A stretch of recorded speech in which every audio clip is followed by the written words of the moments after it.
dad and I love to go to baseball games, and in fact we've gone to baseball games basically my entire life because I think he took me to my first one before I was like even 1. We've always gone to baseball games together. It's something we've always done. I get a lot of stories from going to all these baseball games. For instance, the one time my dad and I went to opening night and it was 40 degrees with a 30-mile-an-hour wind, so a wind chill of 10 degrees. Yeah, that was a rough game. So probably when I was like 10 or 11, I was at a baseball game and I distinctly remember that my grandparents were there as well, and we all decided to go, and we were having a great time, and then all of a sudden, a drink comes flying at me and sprays all over my back, gets me soaking wet on my back, and it just sucked. Then all of a sudden I realized this wasn't just like a soda, like a Coke or something. This was some guy's beer that spilled all down the back of my shirt. And I hear him yelling at his son who was behind me, calling him a jackass and all other sorts of names. And before I know it, what does this guy do?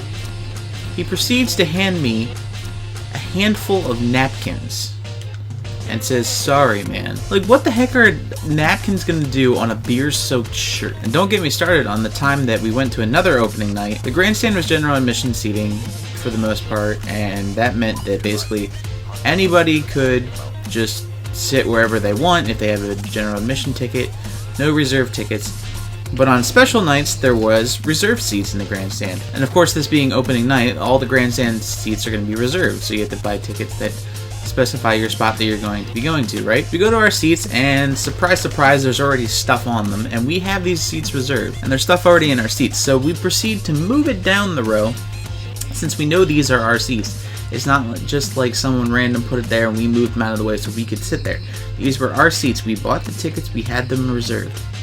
Some mom with like 5 kids comes up walking up the stairway and sees us that we moved her stuff and proceeds to scream at us at the top of her lungs. This isn't public. This is in front of her kids. She starts screaming at us, cuss us out, dude, and saying all these sorts of words that were very, very unkind.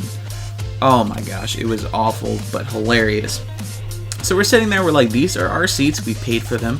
She said, why did you touch my stuff? And we said, well, we moved your stuff.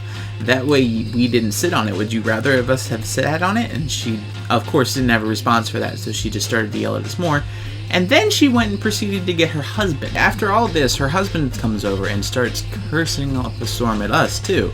Saying, oh, well, don't you know who I am? I can own the whole stadium. I could buy all these seats. We also had like a whole group of friends with us. There was probably like 10 to 15 of us there, all just waiting for this lady to calm down and get the crap out of there. And of course, thankfully, eventually she did. The security put her in her place and said, go to the general admission seats, which suck. That's going to be the end of the video, guys. Hopefully you enjoyed. Drop a like if you did, and stay tuned for more later this week. Peace.